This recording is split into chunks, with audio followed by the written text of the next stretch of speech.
Most horror remakes are dead on arrival. But over the years, Hollywood has still managed to give us more than a few good ones. Today, though, not all of them make it in. I'm giving myself one rule: only 5 can survive. Because where else would we play a survival game if not in horror? Philip Kaufman's 1978 remake of Invasion of the Body Snatchers is the opposite of most horror remakes, and, let's be honest, most remakes in general. It does not feel like a bigger version of Don Siegel's classic. It feels like a companion piece to it. It uses the same basic idea from Jack Finney's novel, but then does something new with it. The original Invasion of the Body Snatchers came out during the height of anti-communist paranoia, and over the years it has often been read as one of the great science fiction films about Reds under the bed. But beyond that political reading, which Jack Finney and Kevin McCarthy, the lead actor in the 1956 film, both said was not intentional, the original is also a frightening story about conformity and free will. The small-town setting makes that especially effective. This is a sleepy place where everyone knows each other. So when the takeover begins, a community built on familiarity, warmth, and friendship is quietly replaced by one with no emotion. Kaufman's remake moves the story from that small town to San Francisco, a large city where warmth and familiarity are already harder to find. That changes the source of the horror. Instead of watching a close-knit community lose its humanity, we watch an invasion spread through a population that is too busy and too self-absorbed to notice what is happening around them. The basic story is still similar. Donald Sutherland plays Matthew Bennell, a health inspector who gradually realizes that an invasion is happening around him, and he and the others try to escape it. But unlike the original, this version amplifies the horror. The pod-grown bodies are created with practical effects, and the scene with the dog and the homeless man's head is so strange that it can be both nightmarish and nervously funny. Kaufman also had the chance to fix the studio-imposed ending of the original. Siegel wanted his film to end with Kevin McCarthy's character standing on the freeway, surrounded by cars, shouting into the camera, "They're here already! You're next!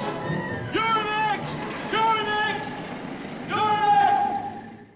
But Allied artists thought that ending was too dark and too disturbing, so Siegel had to add scenes suggesting that the FBI might still stop the invasion before it spread across the rest of America.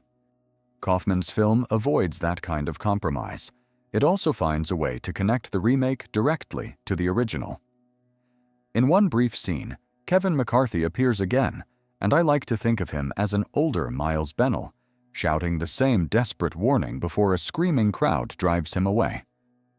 The film is also terrifically cast, especially Jeff Goldblum and Leonard Nimoy in supporting roles, but in the end, it is Donald Sutherland's final shot that is hardest to forget. Even after decades of parody, it still works. Simply put, if Kaufman's version didn't exist, the history of science fiction horror would feel noticeably poorer. Werner Herzog's Nosferatu the Vampyre is a direct remake of F.W. Murnau's 1922 silent film Nosferatu, which was itself the first unofficial screen version of Dracula. The original Nosferatu was controversial because the filmmakers had failed to get the screen rights to Bram Stoker's novel. They tried to disguise the connection by turning Dracula into Count Orlok, but Stoker's widow successfully sued, and all prints of the film were ordered destroyed. By the time Herzog made his remake, Dracula was in the public domain, so he no longer had that problem.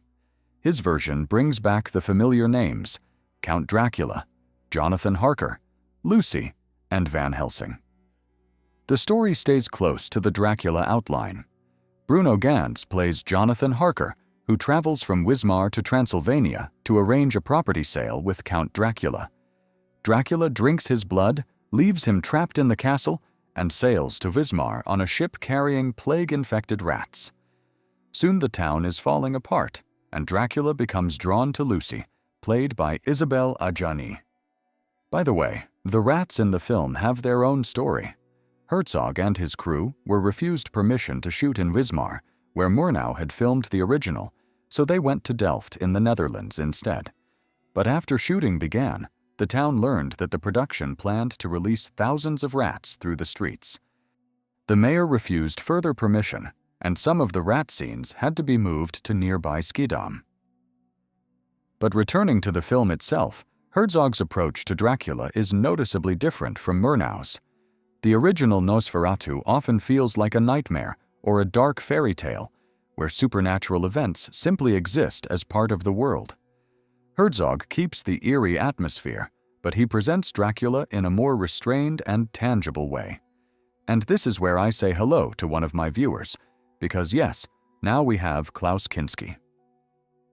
Kinski is made up very close to Max Schreck in the original, but he does not play Dracula as the same sharp, otherworldly figure. His Dracula shuffles and whispers, almost as if he is afraid of the world around him. He is creepy, but also strangely pitiful, like a diseased creature trying to exist among people. It is also interesting to see what Herzog does with Van Helsing. He is not a decisive vampire hunter here. He is hesitant and ineffective, and the ending moves even further away from the familiar pattern. Murnau's Nosferatu, of course, helped define the visual language of horror cinema, but Herzog's version shows how much room there still was inside the material. Same bones, different blood. And then we get to what I'd call the holy trinity of 80s horror remakes. Let's start with The Thing. Yes, it is the obvious choice, but sometimes the obvious choice is obvious for a reason. And I am not going to be original here. If this list had to be cut down to only one movie, I would not hesitate. John Carpenter had a real affection for the 1951 sci-fi classic The Thing from Another World. He even showed it playing on a television screen in Halloween. So it made sense that he eventually directed his own version. Carpenter's film is closer to John W. Campbell Jr.'s story, Who Goes There?, than the 1951 version was. In that earlier film, the alien is mostly a creature attacking from the outside. Here, it is much harder to deal with. It can absorb other life forms, copy them, and hide in plain sight. Nobody can fully trust anyone else because any person in the room could already be an imitation. Even Kurt Russell's MacReady comes under suspicion. The tension is built with Carpenter's careful direction, but Rob Bottin's practical effects are just as important. The severed spider head, the defibrillator scene, and the blood test are still hard to sit through, even when you know exactly what is coming. Every time I think about it, I still find it strange that The Thing was not a success when it first came out in theaters. Then again, it was competing with E.T., so maybe audiences were not ready for this version of Alien Contact. Luckily, time fixed that. Next is David Cronenberg's The Fly. This is not a dismissal of Kurt Neumann's 1958 original. That film still works as sci-fi horror, but the basic idea also feels almost made for Cronenberg. A scientist discovers teleportation, the experiment goes wrong, and the scientist begins turning into a human-fly hybrid. Cronenberg keeps the B-movie heart of that story, but he turns it into something much more intimate. Jeff Goldblum plays Seth Brundle, a brilliant scientist whose invention starts as a breakthrough and becomes a physical collapse. Gina Davis plays Veronica, the reporter who gets close to him and then has to watch him change. So yes, it is still a mad scientist movie, but it also becomes a chamber piece about love and loss. And because this is Cronenberg, the body horror is not softened. Chris Wallace's makeup and effects make Brundle's transformation hard to look at, but the film is not only disturbing because of what we see. Veronica's pregnancy adds another fear.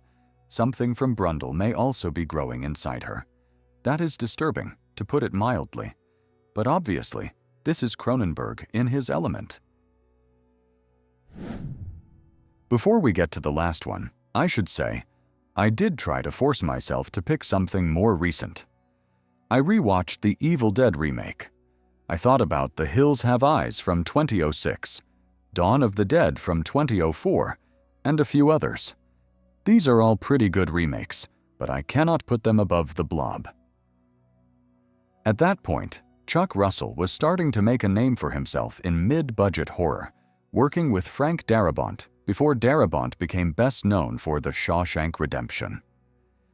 They had just made A Nightmare on Elm Street Part 3 in 1987, and 1 year later, they took on the 1958 Steve McQueen sci-fi classic. The story follows a similar course to the original, but there is no mistaking it for anything other than a horror movie. And it is surprisingly mean about it. Russell and Darabont set up likable characters, then have no problem feeding them to the Blob a few moments later. Even one of the characters you might assume is going to be the hero does not get protected for long. There is also a dark sense of humor running through it, especially in the updated movie theater set piece with Garden Tool Massacre. But the real star is the effects work, with Tony Gardner's makeup effects carrying a lot of the film. The Blob itself is disgusting, flexible, and still holds up incredibly well for an 80s practical effects monster.